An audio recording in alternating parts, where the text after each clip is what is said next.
Hello అందరికీ welcome back to our channel recipe with Usha. ఈరోజు అయితే ఇంట్లోనే తాజాగా ఎక్కువ రోజులు నిల్వ ఉండేలాగా ఒక చిన్న టిప్తో అయితే అల్లం వెల్లుల్లి పేస్ట్ని ఎలా తయారు చేసుకోవాలో ఈ వీడియో అయితే చూపిస్తున్నాను.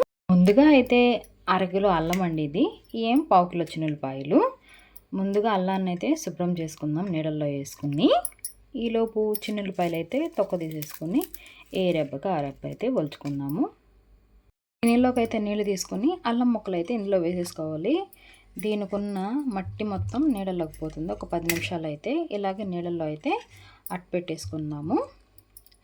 తర్వాత అయితే శుభ్రంగా కడిగి చిన్న చిన్న ముక్కలుగా కట్ చేసుకోవాలి వీటిని. ఇప్పుడైతే నీళ్ళలో ఇట్లా 10 నిమిషాలు అయితే నానబెట్టుకోవాలి.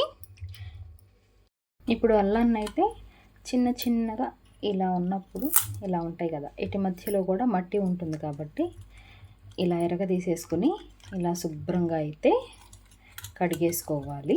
అల్లం ముక్కల్ని ఇలా తుంచుకుంటూ నీట్గా నీళ్ళల్లో అయితే శుభ్రం చేసుకోవాలి. ఇప్పుడు ఈ నీళ్ళన్నీ పారబోసుకొని ఇంకొక నీళ్ళు అయితే పోసుకోవాలి. ఇప్పుడైతే మంచినీళ్ళు తీసుకున్నాం కదా, ఈ అల్లానికి పై ఉన్న పొట్టయితే లైట్గా తీసేసుకోవాలి. ఇలా అయితే తీసేసుకోవాలి. తీసేసుకుని చిన్న చిన్న ముక్కలు కోసిన తర్వాత వీడియో అయితే చూపిస్తాను. ఇప్పుడు ఇలా అల్లాన్ని అయితే చిన్న చిన్న ముక్కలుగా కట్ చేసుకున్నాం కదా, మిక్సీ జార్ తీసుకుని మిక్సీ జార్లో అయితే వేసేసుకోవాలి. అరకిలో అల్లం కాబట్టి ఒక పావు వంతు అయితే అల్లం ముక్కలు అయితే తీసుకోవాలి.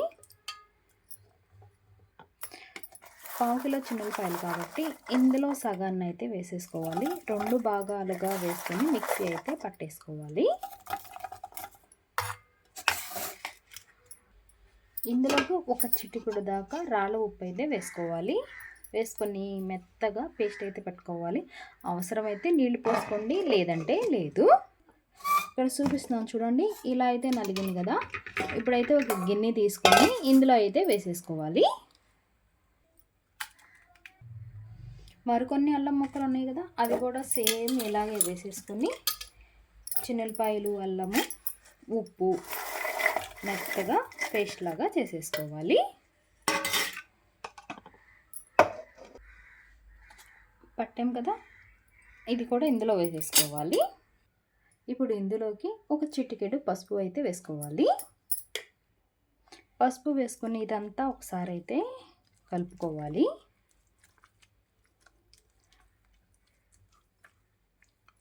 ఇలా కలుపుకున్న తర్వాత మనం రోజు వాడే వంట నూనె ఉంటుంది కదా, అదైతే 1 టేబుల్ స్పూన్ అయితే పోసేసుకోవాలి ఇందులోకి. ఇలా పోసుకుని ఒకసారి అయితే కలుపుకోవాలి. ఇలా చేయటం వల్ల ఫ్రెష్గా అప్పుడే నూరుకున్నంత కమ్మగా ఉంటుందండి ఇది అల్లం వెల్లుల్లి పేస్ట్ అనేది.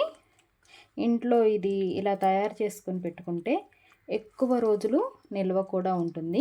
గాజు సీసాలో పెట్టుకొని ఫ్రిడ్జ్లో స్టోర్ చేసుకుంటే ఎన్ని రోజులైనా బాగుంటుందండి. ఇలా కలిపేసుకుని కూరలో వాడుకుంటే కూర కూడా మరింత రుచిగా ఉంటుంది. మీకు ఈ వీడియో అయితే యూజ్ అయిద్దని అనుకుంటున్నాను.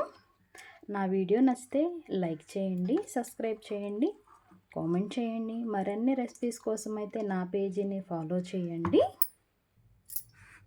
Thanks for the watching. మరొక వీడియోతో మీ ముందు ఉంటాను.